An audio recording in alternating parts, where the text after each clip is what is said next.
Jangan lupa tonton, subscribe, like, and share.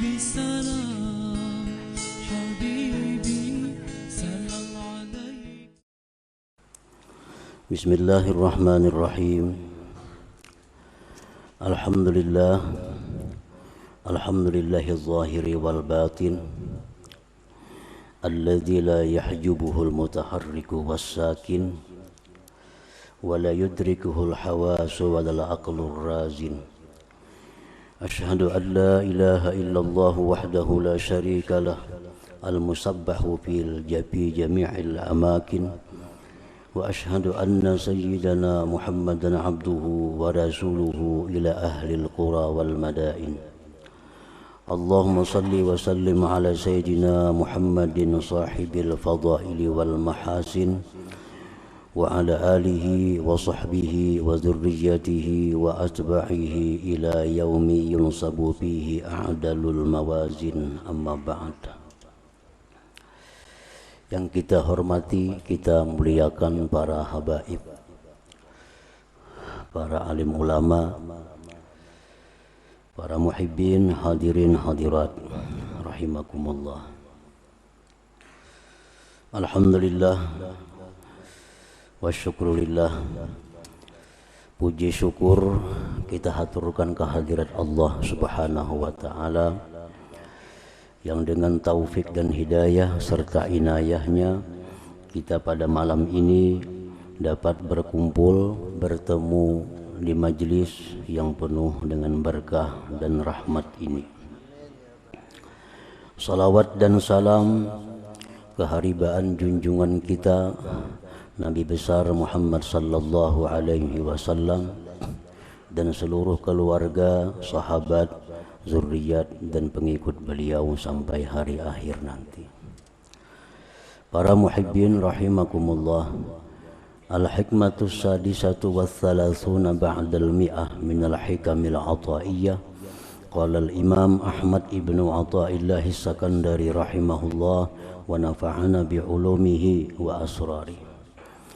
Hikmah yang ke-136 dari Al-Hikam, berkata pengarang Imam Ahmad ibnu Athaillah As-Sakandari rahimahullah, azhara kulla syai'in li'annahu al-batin wa tawa wujuda kulli syai'in li'annahu zahir. Yang artinya Allah Subhanahu wa ta'ala menampakkan akan tiap-tiap sesuatu karena Dia yang maha tersembunyi. Dan Allah Subhanahu wa ta'ala melenyapkan adanya tiap-tiap sesuatu li'annahu zahir, karena Dialah az-zahir yang maha nampak. Itulah terjemahnya. Maksudnya inna zuhurallah wasfun thabitun lahu min janibin wa min ma'nan, wa inna butunahu wasfun thabitun lahu min janibin wa min ma'nan akhar. Famin hadzainil janibaini kana kullum minadh zahiri wal batin ismaini min asma'illahil husna. Sesungguhnya nampaknya Allah merupakan sifat yang sabit bagi Allah dari satu sisi, dari satu makna,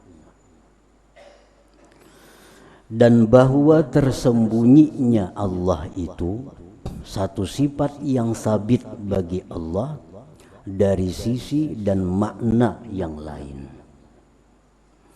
Maka dari kedua sisi ini adalah tiap-tiap dari al-zahir dan al-batin, dua nama dari nama-nama Allah al-husna itu.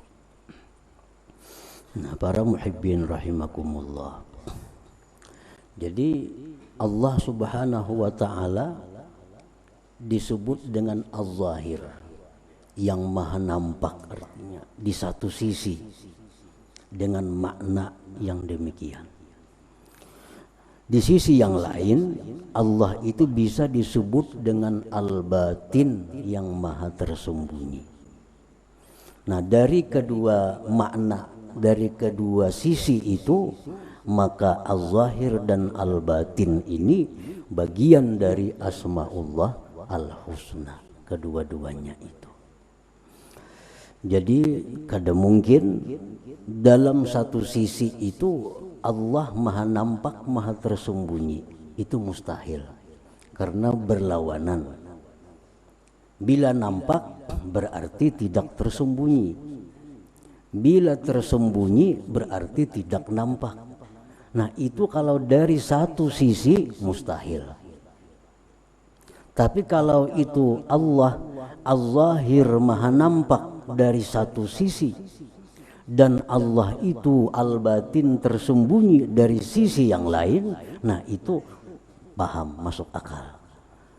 Oleh karena itu dua nama ini tidak bisa dipisahkan. Wal awwalu wal akhir wal zahiru wal batin. Allah itu maha nampak dan Allah itu maha tersembunyi. Nah, para muhibbin rahimakumullah. Jadi umpamanya kita memaham atau menanyakan macam apa Allah itu, Ia maha nampak, Ia maha tersembunyi.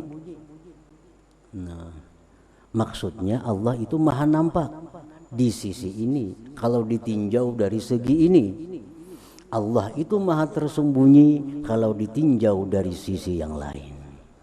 Nah, jadi kedua-duanya itu bisa masuk dalam akal pikiran kita. Nah, para muhibbin rahimakumullah, idza wusifa az-zuhuru bi dzatillahi ta'ala yastad'i khafa'al mukawwanat bal halakah. Apabila disifatkan itu nampak pada zat Allah, maka itu mengakibatkan tersembunyinya seluruh makhluk, bahkan binasanya seluruh makhluk itu. Nah, zat Allah apabila disifatkan dengan al-zahir, maha nampak, itu membawa kepada tersembunyinya seluruh makhluk ini, bahkan lenyap makhluk ini.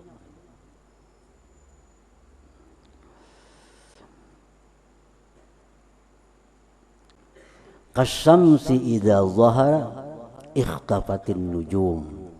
Seperti matahari. Perbandingannya matahari. Matahari itu bila mana nampak, maka tersembunyi seluruh bintang-bintang yang ada di langit. Bahkan matahari itu bila nampak, maka salju yang ada menjadi cair.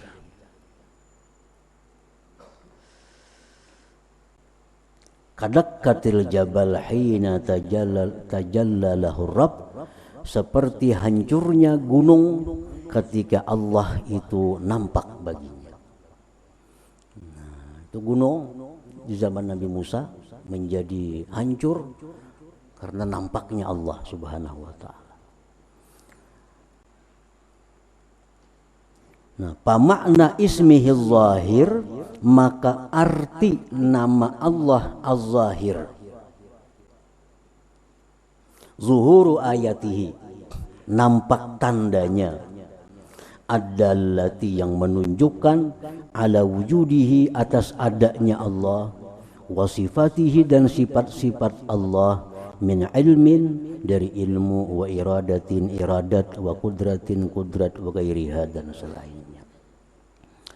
Nah, jadi artinya Allah itu maha nampak. Nah, apanya? Apanya yang nampak? Zatnya nampak, kadang mungkin. Gunung aja hancur, apalagi manusia. Sifat Allah nampak kada mungkin. Allah maha nampak apanya? Maha nampak tanda-tandanya, ayatnya yang nampak itu. Ayatnya itu menunjukkan adanya Allah, adanya sifat Allah. Nah, jadi itu pengertian nama Allah Az-Zahir. Jangan dipaham Allah itu nampak, berwujud, macam raksasa umpamanya, nah kada macam itu. Allah itu berwujud macam matahari, kada demikian. Allah itu maha nampak ayatnya, maha nampak alamatnya, yang itu membawa kepada, membuktikan kepada adanya Allah Subhanahu wa ta'ala. Nah, para muhibbin rahimakumullah. Wa idza wusifa bil butun, dan apabila Allah itu disifatkan dengan tersembunyi, Allah maha tersembunyi, yastad ikhtifa'ahu wa ihtijabahu bi ghairi, itu membawa kepada tersembunyinya Allah dan terdindingnya Allah dengan selain Allah. Allah itu maha tersembunyi. Jangan dipaham itu Allah bersembunyi di atas langit. Jangan dipaham Allah bersembunyi di balik pohon. Jangan dipaham Allah bersembunyi di balik langit.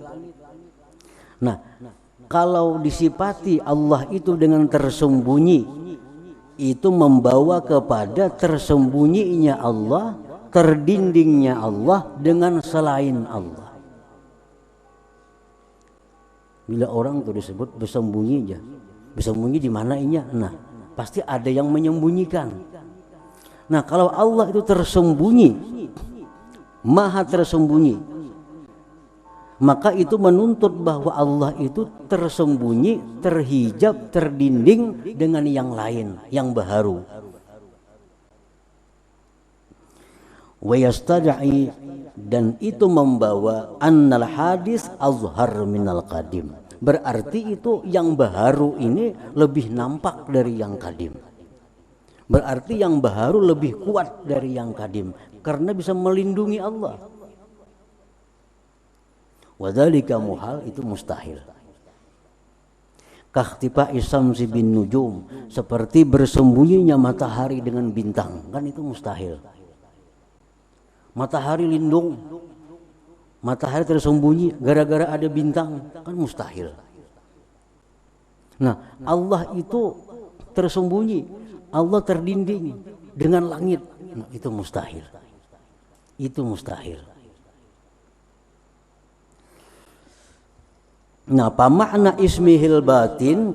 Makna nama Allah al-batin yang tersembunyi itu, butunuhu, tersembunyinya Allah, an idrakil hawas, dari diperdapati dengan panca indera. Itu artinya Allah tersembunyi. Tersembunyi apa? Tersembunyi dari diperdapati dengan panca indera. Jadi zat Allah itu kada bisa dilihat dengan mata, kada bisa didengar dengan telinga, kada bisa diraba, kada bisa dirasa. Karena Allah itu tersembunyi dari bahwa diperdapati dengan panca indera.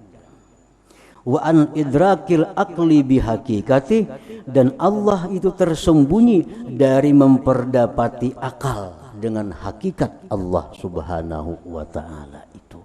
Nah, para muhibbin rahimakumullah. Jadi kalau kita belajar Asmaul Husna, Allah itu maha tersembunyi.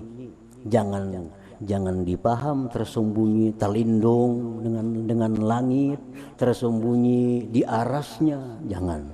Artinya Allah itu tersembunyi dari bahwa diperdapati dengan panca indera, diperdapati dengan akal. Sekuat apapun mata kita, kada akan bisa melihat Allah, karena Dia maha tersembunyi. Sekuat apapun, sekukuh apapun akal kita, secerdik apapun akal kita, kada akan bisa memperdapati hakikat zat Allah Subhanahu wa ta'ala. Nah, para muhibbin rahimakumullah. Allahu subhanahu wa ta'ala, maka Allah subhanahu wa ta'ala itu zahirun, nampak, sun'uhu, perbuatannya, wa khalquhu, makhluknya nampak, ad-dallu, yang menunjukkan ala wujudih, atas adanya Allah, wa sifatihi, atas sifatnya Allah, pasummiya, maka dinamai Allah itu az-zahir. Kenapa Allah dinamai Az-Zahir, yang maha nampak? Karena nampak ciptaannya, nampak perbuatannya, nampak segala macam yang dibikinnya.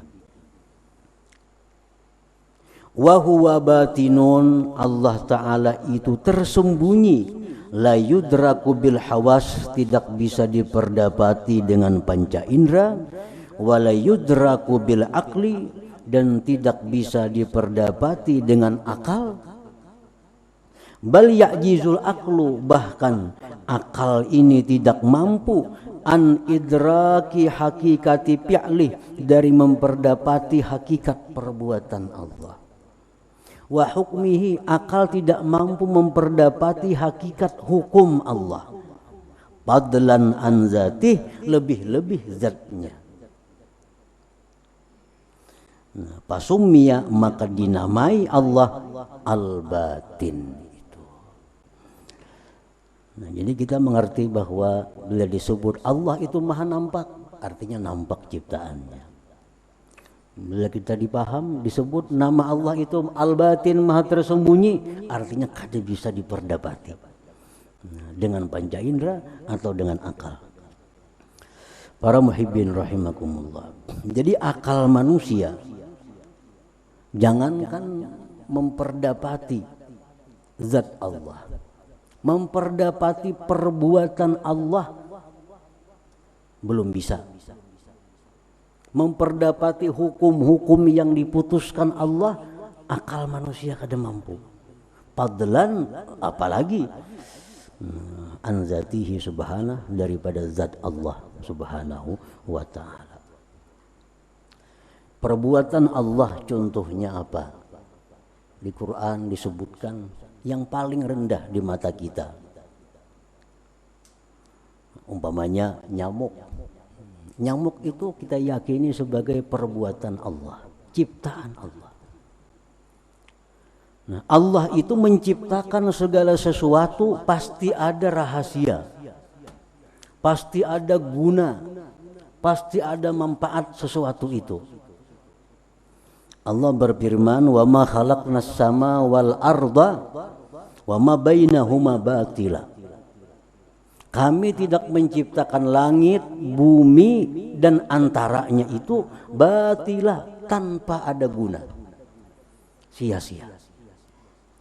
Nah, sekarang apa gunanya Allah menciptakan nyamuk? Itu rahasia Allah. Apa gunanya Allah menciptakan seekor nyamuk? Kalaupun ada yang dapat mencari rahasia, hikmahnya itu paling itu hanya satu dari sekian ribu rahasia yang ada pada nyamuk itu. Misalnya ada orang yang mengatakan bahwa itu Allah menciptakan nyamuk itu banyak gunanya. Apa gunanya? Dengan seekor nyamuk atau dengan nyamuk beberapa ribu manusia yang bisa makan. Pabrik obat nyamuk. Gara-gara nyamuk nih, gara-gara nyamuk dibikin pabrik nyamuk. Berapa buruh karyawan? Hanya nyamuk. Nah, ini mungkin bisa dimasukkan dalam golongan bahwa itu salah satu gunanya samud, gunanya nyamuk itu. Dengan nyamuk berapa meter kain yang dijual? Karena membuat sponsor anti nyamuk. Dengan nyamuk berapa mantri, berapa dokter karena orang sakit akibat nyamuk. Nah, itu hanya bagian kecil dari guna samud. Masih ada ribuan lagi guna nyamuk yang tidak bisa diperdapati oleh akal manusia. Itu contoh fi'il Allah.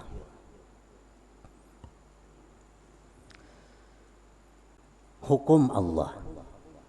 Allah mewajibkan ini, pasti ada rahasia di dalamnya. Allah melarang ini, pasti ada rahasia di dalamnya. Kenapa dilarang? Kalaupun ada dapat satu rahasia, masih ada ribuan rahasia yang belum didapat. Contohnya khamar misalnya. Kenapa Allah melarang khamar? Karena khamar itu merusak akal. Satu itu yang kita tahu. Tapi khamar itu merusak mungkin ribuan macam bentuknya, kerusakan akibat khamar.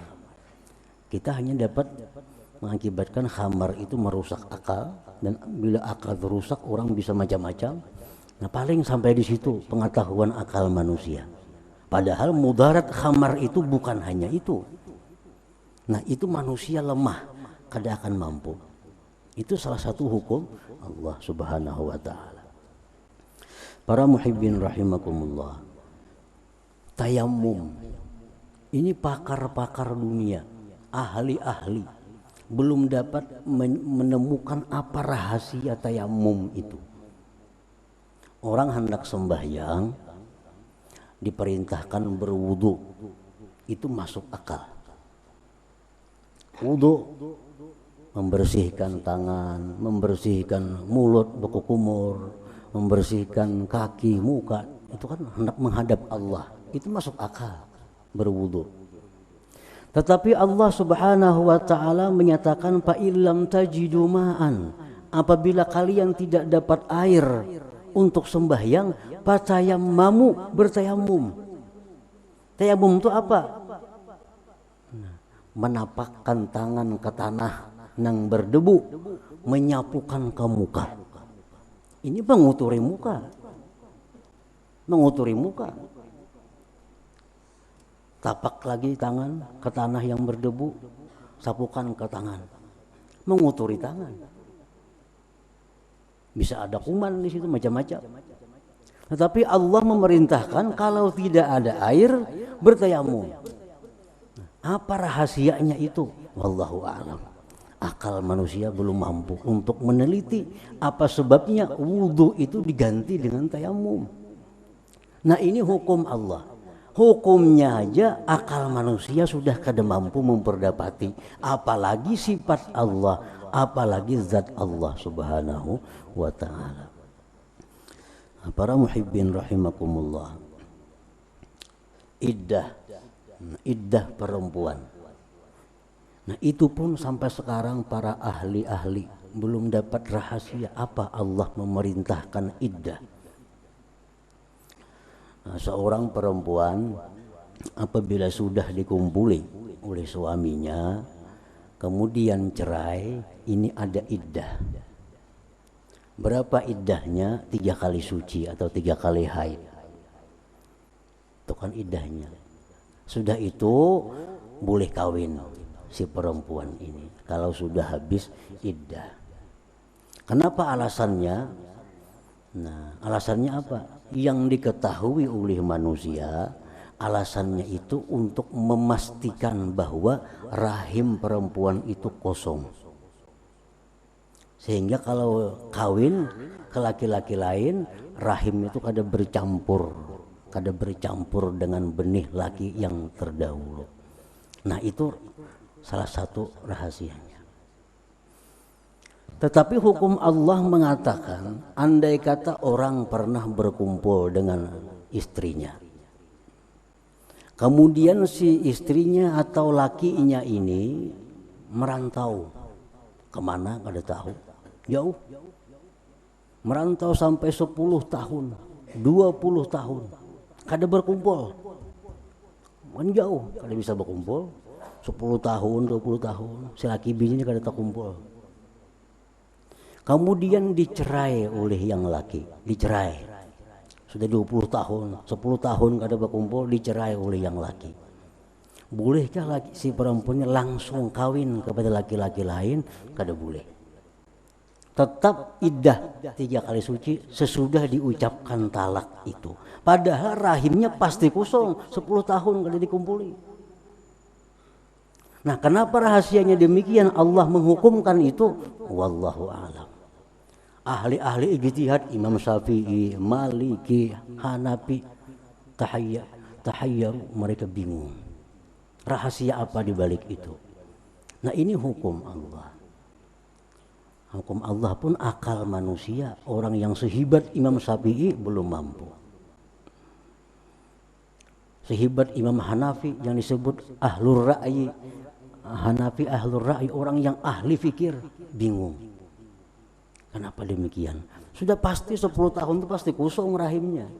Begitu dicerai tetap iddah 3 bulan, hanyar boleh kawin. Nah, para muhibbin rahimakumullah. Jadi artinya bahwa Allah Subhanahu wa taala itu namanya Al-Batin, Maha tersembunyi. Artinya kada bisa diperdapati dengan panca indera, kada bisa diperdapati dengan akal. Dengan akal. Jangankan memperdapati zat Allah, akal kita memperdapati hukum Allah sudah kehabisan akal. Nah, para muhibbin rahimakumullah. Jadi itu kesimpulan daripada nama Allah Az-Zahir, bahwa Allah itu maha nampak, bukan zatnya yang nampak, bukan sifatnya yang nampak, tapi ciptaannya nampak. Karena ciptaan itu menunjukkan adanya yang menciptakan. Allah maha tersembunyi, bukan bersembunyi di balik langit, bukan bersembunyi di balik matahari, tapi Allah tersembunyi dari panca indera, dari akal manusia. Dengan demikian kita mengerti, kita paham bahwa apa nama Allah Az-Zahir itu, apa nama Allah Al-Batin itu. Nah, selanjutnya hikmah yang ke-137. Ila hadratin Nabi sallallahu alaihi wasallam al-Fatihah. A'udzu billahi minasyaitonir rajim. Bismillahirrahmanirrahim. Iyyaka nasta'in ihdinas siratal mustaqim siratal ladzina an'amta 'alaihim ghairil maghdubi 'alaihim. Ya Allah biha ya Allah biha ya Allah bi husnil khatimah. Ya Allah biha ya Allah biha ya Allah bi husnil khatimah. Ya Allah biha Allah biha ya Allah bi husnil khatimah. فيا أيها الرجل منه شفاعة صلوا عليه وسلموا تسليما اللهم وسلم وبارك عليه. Jangan lupa tonton, subscribe, like, and share.